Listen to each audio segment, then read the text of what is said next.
Bien, ¿se puede ver? No todavía, Doc. Ahora sí. Muy amable, gracias. Bien, vamos a continuar entonces con la respuesta de la pared vascular a la lesión, donde habíamos quedado. Y para esto debemos recordar pues que todo vaso sanguíneo tiene dos células fundamentales, una que es la célula endotelial y otra la célula muscular.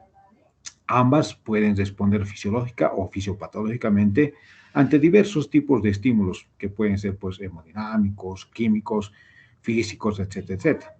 De modo que estas células, las que son de tipo epitelial plano simple, que están formando el revestimiento de los vasos sanguíneos, son las que van a tener una dirección fundamental en este proceso. Muchas de ellas van a formar parte de capilares, como ven, que tienen agujeritos o ventanas o fenestraciones y se van a denominar capilares pues discontinuos, que están generalmente ubicados en el riñón y están ubicados en el hígado.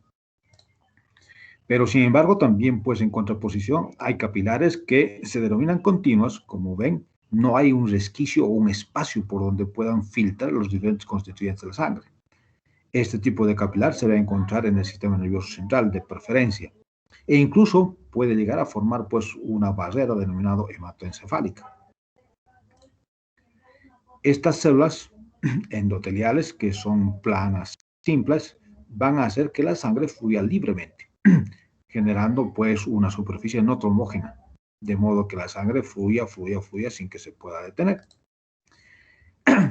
Al mismo tiempo, las uniones que unen este tipo de células en algún momento pueden generar una permeabilidad, porque hay sustancias que sin duda pues se liberan en un proceso inflamatorio, sin duda, como la histamina, es que hace que se separen y a través de estos puedan surgir o salir lo que es el líquido y obviamente algunos elementos minúsculos. Pero a medida que va pasando el proceso, en la inflamación, sin duda, también pueden salir pues linfocitos, monocitos, polímorfonucleares del torrente vascular hacia lo que es el tejido conjuntivo. Entonces, una célula epitelial plana simple va a recibir pues estímulos constitutivos normales, entre otras palabras, presión, flujo y factores de crecimiento. Y la respuesta, o sea, el endotelio va a tener una superficie que permita pues fluir a la sangre libremente, sin que sea adhesiva, sin que sea trombógena y sin ninguna otra posibilidad. En cambio, cuando esta célula tiene propiedades nuevas adquiridas, inducibles, bacterias, virus, hígado, ácaros, etcétera, etcétera, van a hacer que esta célula reaccione expresando pues elementos procoagulantes, proinflamatorios, quimiosinas, citocinas y factores de crecimiento. Entonces, lo normal se denomina pues estado basal y lo patológico se denominará estado activo. Si vemos las células epiteliales con inmunofluorescencia, que son epiteliales planas simples, con su núcleo apical de color azul y su citoplasma de color verde, cuando hablamos de una alteración constitutiva, vean cómo se va transformando en su fenotipo. De tal modo que, llegado un momento, pues se desconoce la estructuración normal. Cuando hay un tumor de vasos sanguíneos, necesitamos inmunohistoquímica para poder, pues, sin duda, determinar esta posibilidad. Entonces, acá va nuestra primera pregunta para la siguiente clase. 4 ejemplos. Primera pregunta, anoten bien. Primera pregunta, 4 ejemplos de anticuerpos de inmunohistoquímica para tumores vasculares. 4 ejemplos de anticuerpos de inmunohistoquímica para tumores vasculares, entre paréntesis, células endoteliales.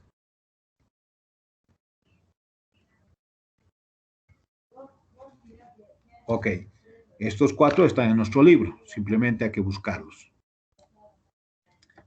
Esa disfunción endotelial va a ser pues entonces la responsable de que en un determinado momento como pueden evidenciar, se vaya formando pues un trombo.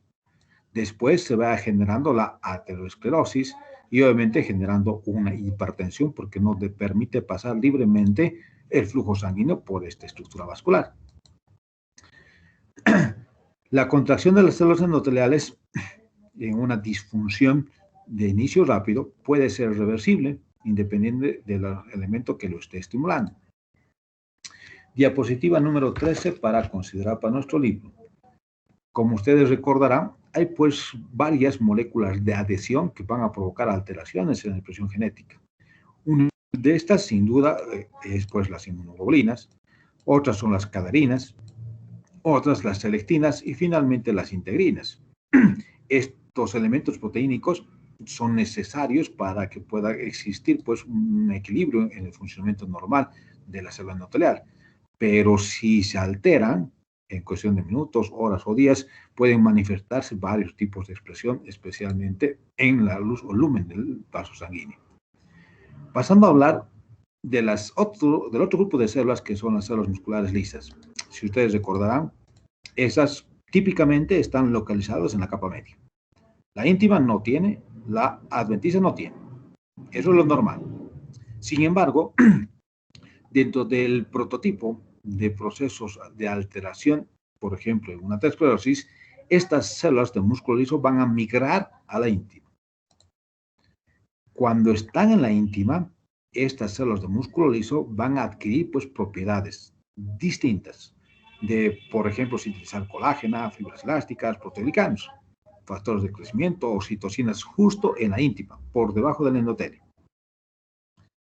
Sin embargo, estas células de músculo liso de la capa media son las responsables de que tenga el vasoconstricción o vasodilatación, dependiente del estímulo fisiológico o fisiopatológico.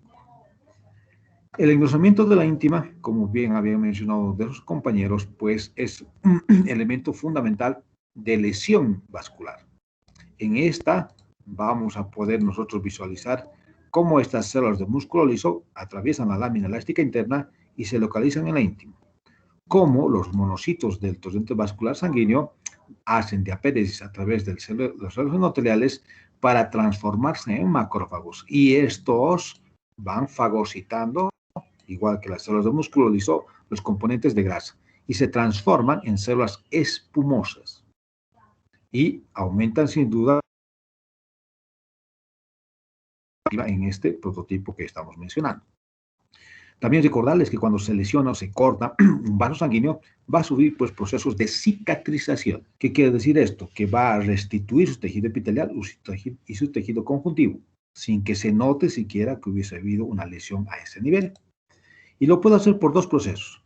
Por células endoteliales implicadas en el mismo proceso de la lesión o células endoteliales que van a migrar desde progenitores en la médula ósea para regenerar ese vaso sanguíneo. Entonces, cuando hablamos de la íntima y de las células que están migrando, células de músculo liso, lo hacen de su capa media, pero también lo pueden hacer de precursores que van circulando en la sangre de la médula ósea que pueden migrar y localizarse a este nivel. Esa neoíntima que se está formando, diapositiva número 21 para considerar para nuestro examen, está cubierta por células endoteliales. Sin embargo, en su parte interior vamos a encontrar varios procesos que a medida que va desarrollándose va a disminuir el calibre o lumen del vaso sanguíneo. De tal modo que en el fenotipo de un vaso sanguíneo, cuando es normal, tenemos células endoteliales y vean la capa muscular apenas perceptible, pero cuando se altera, vean cómo cambia su estructura nuclear. Hipercromáticos, pleomórficos, fusiformes, que no son características propias de las células de músculo liso de un vaso sanguíneo normal, en esa neoíntima que acabamos de mencionar. Entonces, diapositiva 23 para considerar para nuestro examen, esas células que han migrado justo a la parte interna o a la íntima, si ustedes quieren, primero se dividen, lo cual no hacen normalmente las células de músculo liso de la capa media. Segundo, migran, se mueven, se desplazan, cosa que no hacen las otras equivalentes. Y finalmente generan pues colágeno, elastina, proteoglicanos, adquiriendo nuevas capacidades biosintéticas. La regulación de la función de estas células musculares lisas tiene que ver mucho con los macrófagos. Tiene que ver mucho con las células endoteliales. Estos pueden liberar, como pueden ver, factores de crecimiento, trombina, factores de complemento, y no solamente ellos, sino también a través de las células endoteliales actuar los linfocitos y las plaquetas respectivamente. El estado no proliferativo. Con el tiempo, el restablecimiento y la normatización de la capa endotelial y las células de músculo liso de la íntima pueden pues regresar a un estado no proliferativo, de modo que en la íntima ya no exista células de músculo liso, solamente existe células de músculo liso en la capa media muscular del vaso. Un fenómeno de cicatrización alterada, en el cual va a haber un engrosamiento de la íntima que ocasione pues e impida un flujo vascular normal. Si se restituye normal y fisiológicamente es cicatrización, pero si se deposita colágeno en forma normal, ¿no es cierto?, se va a denominar un fenómeno de cicatrización, pero en este caso se denomina fibrosis. Entonces, cicatrización es lo normal, es la reparación del tejido conjuntivo y epitelial, pero fibrosis es el depósito de colágeno anormal, pato 2, que seguramente ustedes han debido llevar con lujo de detalles. Bien, ¿alguna consideración o pregunta para pasar a nuestro siguiente subtítulo? No, Doc. Ok, un segundito, entonces recupero la otra presentación.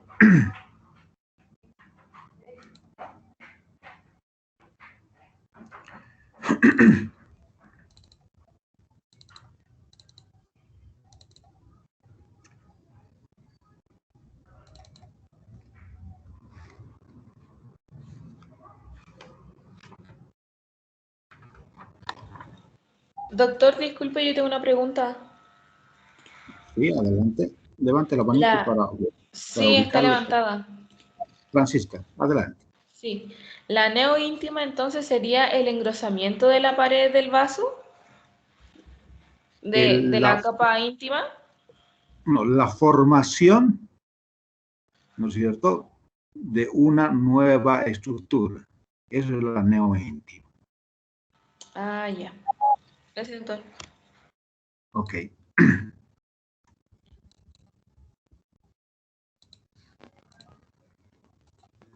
Bien, ¿se puede ver?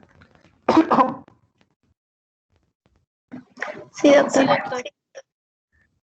Bien.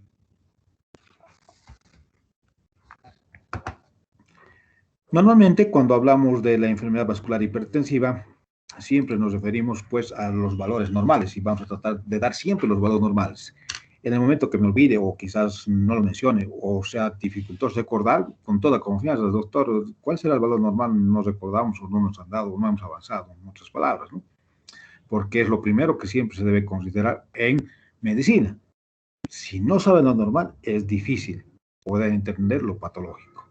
Entonces, en ese entendido, si nosotros hacemos la medición de la presión arterial, sin duda, cuando escuchamos con el fonendoscopio, el valor del mercurio va a estar pues con relación al primer chasquido o ruido que percibimos en el oído. Ese chasquido o ruido más o menos equivale a 120 milímetros de mercurio. Y obviamente es la presión sistólica, lo primero que escuchamos. Después seguimos escuchando, y el último chasquido, el último ruidito, también equivalente pues a la medición del mercurio, es aproximadamente a 80 milímetros de mercurio, que vendría a ser la presión diastólica. Esto simplemente como parámetro. ¿Por qué como parámetro? Porque cuando empieza a bajar estos valores, se supone que vamos a entrar en un cuadro de hipotensión. Y los órganos, corazón, pulmón, riñón, que son los que más sufren, van a tener una perfusión inadecuada. Y pueden llegar a morir si es que no le llega pues oxígeno, nutrientes en un determinado tiempo, por ejemplo al cerebro. En 4 minutos ya pueden llegar a fallecer o morir. Por el contrario, cuando estos valores empiezan a incrementarse, vamos a estar pues entrando dentro de un cuadro de hipertensión. Y obviamente, igual que en el otro extremo, va a haber daño orgánico. Y hay pues factores de riesgo que condicionen incluso la aterosclerosis, como es la hipertensión. Entonces, cuando un paciente viene a la consulta, no solamente la presión arterial se debe tomar la talla, se debe tomar el peso, ¿no es cierto?, fuera de lo que es la presión arterial, para ir pensando en algún riesgo de enfermedad cardiovascular. De modo que se toma la presión. Van a levantar la manito. ¿Qué errores encontramos? Con sus compañeros hemos encontrado 16 tipos de errores en la anterior clase en esta toma de presión. Solamente una participación por alumno con un tema específico. Levanten la manito para que podamos darle puntaje, porque la gran mayoría hoy día está con 0 o no ha participado. Angelina ya tiene nota, pero igual le voy a dar la palabra. Adelante. ¿Qué observación tiene? Primero, el mango para que está alrededor del brazo está colocado muy abajo. Debería estar al menos 2 dedos por encima de la flexura del codo. Perfecto. Muchísimas gracias, Angelina. Seguiremos. A ver. Gabriel Omar. Ok, usted no tiene nota hoy día. Le escuchamos. No baje la manito. ¿Dónde está Gabriel? Para que pueda calificar, pues si no, difícil. Sí, aquí Suba. está, por aquí. Gabriel. Si no me está? equivoco, aquí. ¿Me escuchas? Adelante. Sí, adelante, le escuchamos. Tu brazo no tiene que estar en esa posición, tiene que estar más flexionado hacia lo que es la mesa, sería en este caso, no sé si lo veo bien. Ya. Según algunos autores, tendría que estar a la altura del corazón, aparentemente. Sí. Ya, ok. José Luis Paraba. Igual ya ha participado, pero igual le vamos a ceder la palabra a José Luis. Ok, doctor. Lo que yo vi es que el tambor del estetoscopio no está dentro dentro del tensiómetro. Ya. Tiene muy superficial. Ok. ¿Cómo debería estar, José Luis? A lo que me han enseñado es un poco más adentro del tensiómetro. Bueno, hoy en día han cambiado las formas de tomar. Es más, no tendría que estar en contacto con el manguito, ¿no? Esto, sabes que José Luis tiene que estar separado. Como está 2 traveses de dedo o 3 traveses de dedo por encima del flexor del codo, es decir, nos va a permitir tomar pues la presión arterial adecuadamente. Antes se ponía por debajo y eso nos daba una falsa sensación. Oh, bueno, doctor. Ok. Está por ahí Franklin Ronaldo. Doctor, ¿me Sí, escucha? claro que sí, Franklin. El diafragma está muy al centro, doctor. Debería estar más en línea medial para poder sentir la presión o el pulso de la arteria braquial, doctor. Ya, a pesar de que ha participado, igual le hemos dado la palabra. Tiene que ser, ¿no? Más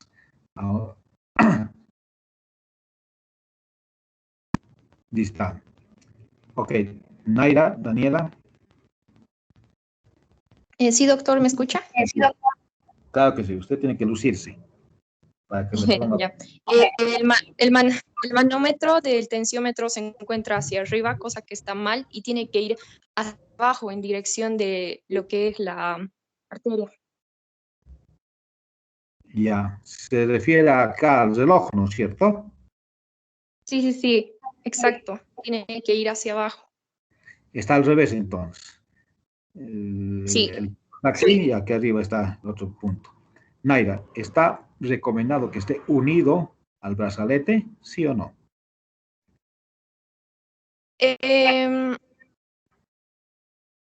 Por lo general lo ponen hacia abajo, pero sí, si el doctor, si el médico tiene esa, ¿cómo se dice?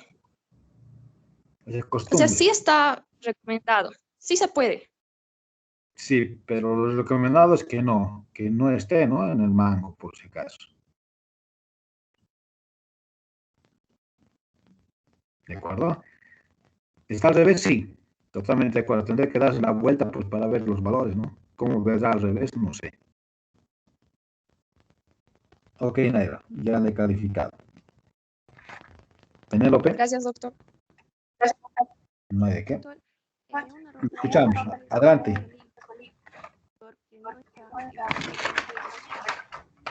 ¿Puede acercarse un poquito más al micrófono? Ahora sí se me escucha, doctor. Si yo le escucho, sus compañeros quizás no, pero puedes decir que se acerque al micrófono. Sí, estoy bien. Ya, ahora sí, le escuchamos, Penélope. Ya. Lo que es el estetoscopio, Ya, sus olivas están de mal posición. Debería ser al contrario. ya no hacia atrás, ¿no? Sino hacia adelante. Ujú. Adelante. Sí, doctor. Ya, ok, ya le he calificado. Gracias, Penélope. Gracias, doctor. ¿Qué más? Andrea Bisaga. Doctor, también la espalda del paciente tiene que estar apoyada hacia el espaldar de la silla, tiene que estar recto. Eso Ya, también cuando no se ve, podemos presumir, pero hay otros más importantes. ¿No ha observado otro más por ahí, Andrea? Sí, doctor, también su brazo su ropa no tiene que estar apretando, tiene que estar libre hasta por encima, hasta por el hombro, para que no perjudique al tomar la presión. Ya, su camisa, ya le acepto por esta vez, Andrea. Ok, ¿quién más ha levantado la manito? Ya no hay más. Perfecto. Bien, ya les hemos dado la oportunidad. Entonces, vayan. Doctor. Sí, Naira. No estoy segura si lo dijeron, pero el paciente, bueno, le está tomando la presión del brazo derecho. Ya. ¿Y cuál tendría que tomar? No, obviamente el brazo izquierdo, ¿no? Según la norma, sí. Pero si él por algún error le ha tomado en el derecho, los 3 días tiene que tomar en el derecho. Ni modo. Está bien. Okay. Doctor. Los que han participado, bajen la manito. Doctor. Sí, Lisandra, le escuchamos. Doctor, también, que lo que estoy viendo, también los auriculares están hacia abajo. O sea, Sí, ya. Sí, su compañera ya nos ha mencionado. Ya, que lo escuché entrecortado. Pensé que no lo había. Ok. Ángeles Yesenia. Doctor, también el doctor, bueno, está mirándole al paciente y no lo que está haciendo, o sea, no está haciendo su trabajo correctamente, ¿no? No está tomando atención. No está viendo pues el reloj, ¿no? Para que pueda ver si está o no los valores de la presión elevados. Sin duda. Doctor, ¿puede ser el puño del paciente que está ejerciendo fuerza? Sí, como ha dicho una de sus compañeras, tiene que estar libre. Pero ¿y la otra mano? ¿Qué opina del reloj y del anillo? Héctor. Doctor, yo quería dos cosas. Uno, donde la bomba para insuflar está al revés, creo, porque la perilla va para el otro lado para sacar el aire. Claro, porque ¿cómo va a soltar después, no? Claro, y lo otro, no sé si está correcto, pero supuestamente si me muestra la imagen así, el doctor primero tendría que hacer palpatoria para poder sacar la presión del paciente. ¿O solamente creo los errores de la imagen? La imagen, porque también la silla no estamos viendo, sus pies no estamos viendo, ¿no? Porque puede estar, no sé, pues con otras circunstancias. Ok, Héctor, te agradezco. Bueno, ya has participado tú. A los que no han participado se les está dando la oportunidad y no están aprovechando. Bueno, entonces, varias observaciones que han hecho. Resumir. Sí, adelante. Levante la manito, ¿quién es? Jaime Ardila. Levante la manito porque no son tantos, no puedo buscar uno por uno. Ahora sí. Había dicho algo sobre el reloj y el anillo, pero no influiría mucho en este caso. Influiría en el caso de que fuera un electrocardiograma. Ahí nos afectaría más que nada en ese tema. Bien, lo recomendable, ¿qué es lo que dice? Que sin anillos, sin relojes, sin collares, sin cadenas, sin clavas, sin esclavas, sin nada. A eso me refería. ¿De acuerdo? Ok, Lara, le escuchamos para terminar y continuamos con nuestro tema. Doctor, buenas noches. Sí. Doctor, ¿está Buenas noches. con la mano en la campánula? El doctor cree que no puede. No sé. ¿Cómo? De nuevo, Lara, a ver, con calmita. El pulgar del dedo del doctor cree que está en la campánula. Ah, ya. Bueno, en realidad, si ustedes se acuerdan, para tomar la presión, Lara, solamente tiene que tener pues un diafragma, y este tiene dos. Y es más, tiene para pediatría y para gineco, no para presión arterial. Y el de la presión arterial es redondito, por si acaso. Otro detalle, vean las mangueras, aquí hay dos mangueras. Cuando son dos mangueras es para estudiar ruidos cardíacos, no para tomar presión arterial. ¿No es cierto? Y así podemos ir describiendo. Aquí hay como 16, como les he dicho, errores, ¿no? Que ustedes tienen que ir considerando. ¿De acuerdo? Bien, continuaremos entonces con nuestra actividad. Este valor referencial que nos dan de la sistólica sostenida o encima a 139 milímetros de mercurio y a 89 milímetros de mercurio, la diastólica, son referenciales. ¿Por qué les decimos referenciales? Porque esos criterios que se manejan, pues sin duda, si así a rajatabla agarraríamos, serían pues el 25% de la población tendría hipertensión. ¿A qué nos referimos? ¿Dónde está Lara? ¿Está por ahí? Lara, ¿no? ¿Dónde se está escapando? Hola, ¿está por ahí Lara?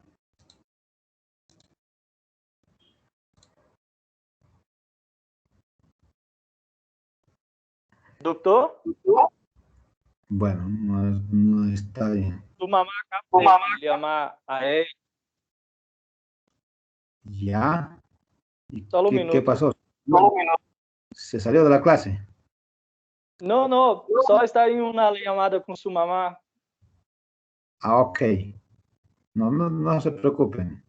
Simplemente era para plantearle alguna posibilidad de hipótesis. Ya. Ok. Bien. Está por ahí Haider Ardilla. Sí, doctor, acá estoy. Ok, Haider. Escucha bien el siguiente caso clínico. Paciente que tiene 150 y 95, pero no tiene ninguna signo sintomatología de hipertensión arterial. ¿Le da tratamiento o no le da tratamiento? Le doy tratamiento antihipertensivo. Por ejemplo, en este caso le daría Captopril, que en este caso necesitaría bajar un poquito la presión arterial. Un ratito, Haider. ¿Por qué le va a dar si no siente nada? Porque no solamente para tener una crisis hipertensiva tiene que presentarme síntomas. Hay personas que tienen la depresión y no presentan ningún síntoma, como por ejemplo dolor de cabeza, mareo, nada de eso. Ya, a ver, Depende de cada persona. Ahora, Haider, estamos hablando del valor de la presión arterial. ¿De acuerdo? ¿Qué tendría que haberle preguntado a ese paciente antes de darle la prescripción médica? Ya, antes que nada, para preguntarle a mi paciente si tiene la presión alta, o sea, el No, paciente llega...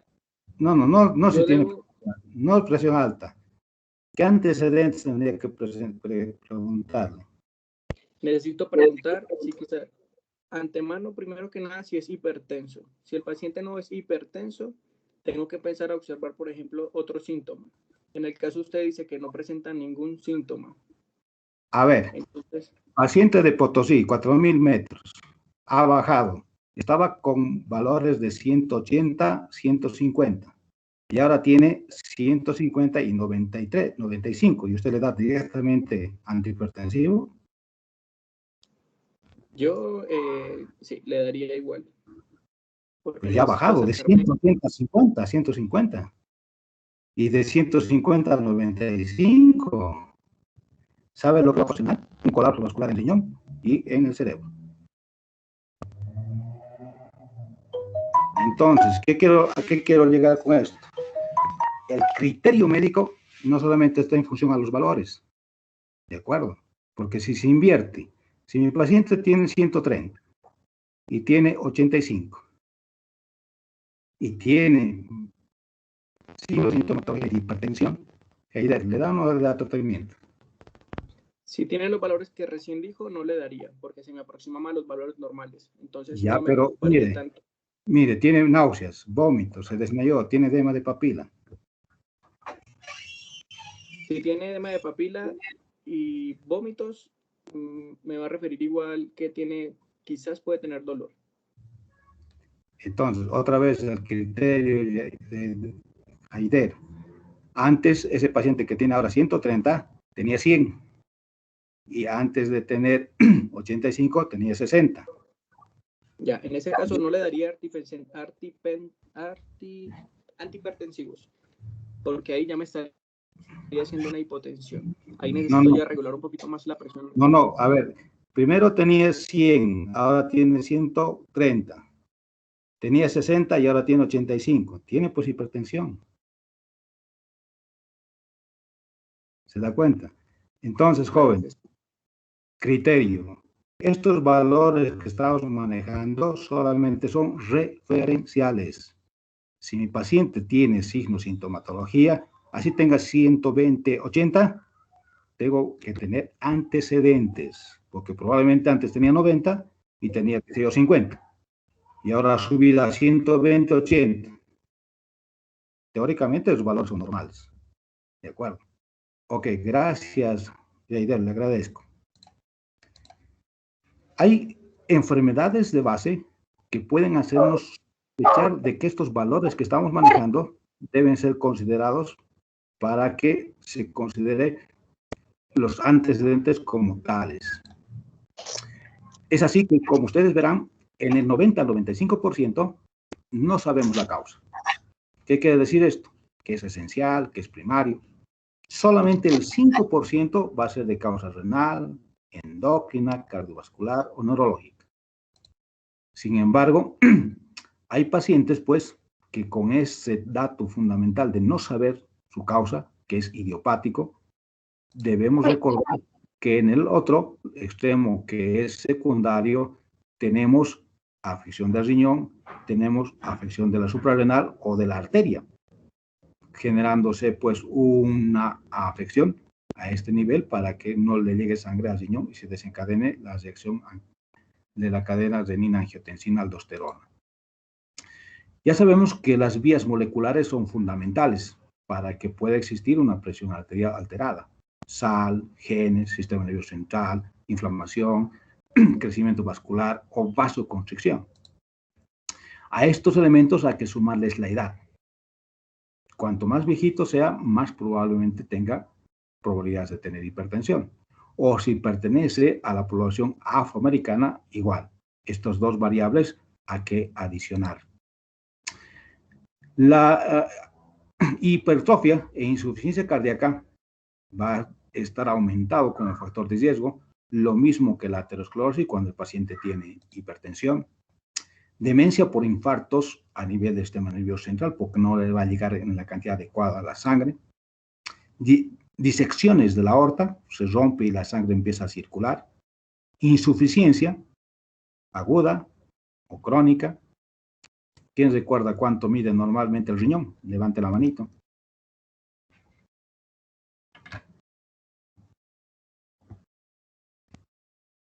Bien, porque si no tengo ese dato, un riñón agrandado me hace pensar en insuficiencia aguda. Un riñón pequeño me hace pensar en una insuficiencia renal crónica. Héctor, lo escuchamos. Doctor, si no me equivoco, son 13 centímetros. Ya, 12 a 13 centímetros, ¿no? Entonces, si su riñón mide 17 centímetros, ¿será agudo o será crónico su insuficiencia, Héctor? Yo creo que será crónica. No. Cuando está aumentado el tamaño, es agudo. Cuando ¿verdad? está distinto, es crónica, ¿no es cierto? Obviamente hay otros parámetros, pero ya de entradita con el tamaño debo ir pensando, crónico o agudo. ¿Cuánto me ha reportado la ecografía del riñón? Apenas 7 centímetros. Ah, 7 centímetros. No me pueden decir agudo. ¿No es cierto? Ya tengo que estar pensando en un crónico. Empiezo a averiguar entonces y a ver la sintomatología. Para eso me sirve el saber el tamaño. ¿De acuerdo? Muchos de los pacientes que tienen hipertensión, pues, son asintomáticos. ¿Sí? Entonces, hay que ver antecedentes para tratar de pensar en una posibilidad de tratamiento. ¿De qué se pueden morir nuestros pacientes con hipertensión? Diapositiva número 19 para nuestro examen. Veamos. Un CI, un ICC o un ABC. Cardiopatía isquémica, insuficiencia cardíaca congestiva y un accidente cerebrovascular. Pueden utilizar muchos tipos de antihipertensivos. La idea es de que si el paciente tiene hipertensión y, obviamente, tiene sintomatología, independiente de los valores, en función a los antecedentes, se puede ir utilizando uno de estos. La hipertensión maligna, que es otro cuadro nosológico distinta a la que hemos visto hace un rato, más o menos el 5% de la población va a entrar dentro de este grupo. Porque los valores, como pueden ver, son 200, 120. 200 sistólica y 120 diastólicas respectivamente, milímetros de mercurio. Diapositiva 22 para considerar para nuestro examen. Y aquí también tiene que ser pues el criterio. Es que no tiene 200, 120. ¿Y qué? El paciente ya tiene 180, 110. Entonces, cuidado que esperen que llegue a 200 y a 120 para decir, ah, es hipertensión maligna. No. Con los valores que le está indicando, 150, 160, 170, 180, eso irremediablemente va a llegar a una maligna. Entonces, cuidado que estén esperando a que llegue para decir hipertensión maligna. Ok. Adelante. Heider, ¿me escucha? Doctor, pero en el caso de que el paciente esté presentando esta hipertensión maligna, igual es conocida como crisis hipertensiva, ¿verdad? Ah, sin duda, porque mira, ese paciente con estos valores elevados, ¿qué va a tener? Hemorragia, exudados retinianos, edema de papila y la insuficiencia renal aguda, ¿no? Sin duda. Entonces, una vez que empieza a elevarse arriba de 130, 140, 150, 60, no, pues no podemos esperar a que llegue.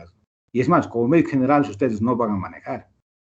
El paciente que tiene hipertensión, ustedes simplemente le dan un antihipertensivo y tienen que referir al cardiólogo.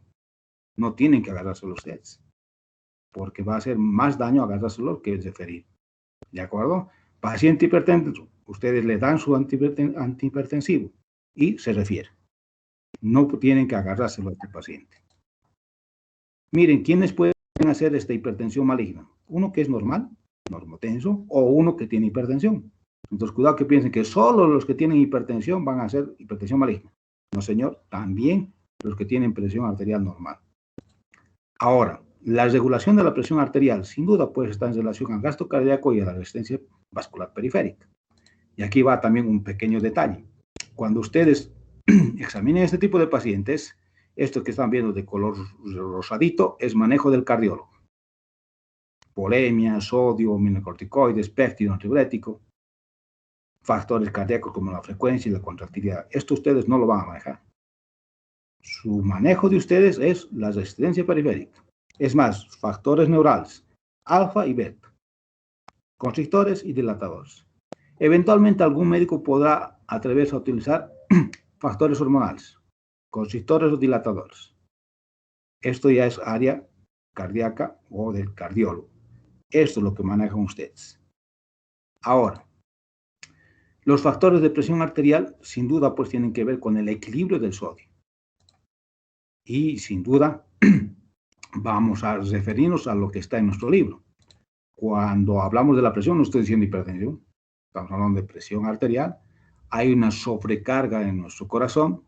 Este libera el péptido natriurético, vasoconstrictor, elimina y excreta sodio y agua por el riñón, tratando de disminuir esa volemia. Pero cuando se baja demasiado, va a haber una hipoperfusión, de modo que el riñón percibe esto a nivel de lo que es su arteria aferente, como vamos a ver, en las células justaglomerulares, en su cara interna, porque ya sabemos que es hormona, que se libera y va a actuar sobre el angiotensinogen, que tiene 100 moléculas de aminoácidos. Esto lo divide en 10 moléculas o 10 aminoácidos y se transforma en angiotensina 1. Esta no solamente va al pulmón, sino en cualquier parte donde exista la enzima conversora de la angiotensina, va a transformarse en angiotensina 2, que es de estos 10 aminoácidos, se divide 2 y quedan 8. Esta va a producir vasoconstricción y va a actuar en la glándula suprarrenal. Ya sabemos, en la corteza, en la zona glomerular, en su cara interna y en su parte basal, donde se va a liberar la aldosterona, este mineralocorticoide. Se absorbe agua y sodio en el riñón, tratando de aumentar la presión arterial para tratar de realizar un equilibrio en su presión. Bien, vamos a ver el riñón, entonces que diariamente más o menos filtra unos 170 litros de plasma, y en ese dializado vamos a encontrar pues como unos 22 moles de sal. Ese consumo excesivo que nosotros le damos, porque normalmente nuestro cuerpo, ¿qué hace? Ya absorbe 100 microequivalentes en un 99.5% esa sal que se ha filtrado. Y necesitaríamos nosotros consumir entonces una pizquita. ¿A qué me refiero con pizquita? Muchos de ustedes seguramente han consumido una parrillada y le han puesto sal a granel. Esa sal a granel blanca con grumitos, uno de esas pizquitas, uno de esos grumitos, tiene 100 mini equivalentes. Lo que ven de azul es la osmosis. Lo que ven de rojo es el transporte activo. Y lo que ven de violeta es la difusión. Entonces, como ven, son 3 mecanismos que van a permitir pues, el filtrado y la reabsorción del sodio en diferentes etapas de la nefrona. Al margen de esto, tiene un as bajo la manga nuestro riñón, en lo que son las células epiteliales cúbicas. Tiene un canal del sodio epitelial, que le va a permitir pues, jugar con la posibilidad de su reabsorción o no. Cosa que no ocurre en ninguna otra parte de nuestro cuerpo. La renina, como ustedes saben, se libera en estas células verdes, yuxtaglomerulares, en la arteria aferente. Cuando disminuye el flujo sanguíneo, son percibidas por estas células y liberan, obviamente, esta sustancia. Diapositiva 34 para considerar. ¿En qué caso se va a liberar? Pues, sin duda, la renina. Como dice nuestro libro, cuando hay una presión arterial baja, cuando hay concentraciones elevadas de las catecolaminas, epinefrina, noradrenalina, niveles de sodio bajos en los túbulos coronarios distales. Entonces la nefrona, como ustedes pueden ver, juega un papel fundamental para que pueda realizar el equilibrio del sodio. Ya sabemos que el sistema renina, angiotensina, aldosterona va a generar sin duda este tipo de equilibrio, y la angiotensina 1 actúa sobre la glándula suprarrenal, actúa sobre los vasos y actúa sobre el riñón respectivamente. La aldosterona en el tubo contorneado distal, como pueden ver, va a absorber sodio y por consiguiente agua. Y el filtrado glomerular va a generar vasodilatadores, como el péptido, como la prostaglandina E2, F2, I2 y el óxido nítrico. Diapositiva número 39. Normalmente hay 3 tipos de péptidos natriuréticos. Diapositiva para nuestro examen. Uno que se libera en el corazón, que se denomina A, otro que se libera en el cerebro, que se denomina B, y otro que se libera en las células endoteliales, que se llama C. El del corazón, que es el de tipo A, produce vasodilatación y natriuresis. Bien, vamos a hacer un pequeño alto de unos 10 minutitos, como ustedes ya saben, para después retornar y continuar con nuestra actividad de patogenia de hipertensión primaria y secundaria. Si es que no hay alguna consulta o alguna aclaración. Doctor, el de tipo C, ¿en dónde se liberaba? Disculpe. Se libera en los vasos sanguíneos, en las células endoteliales de los vasos sanguíneos.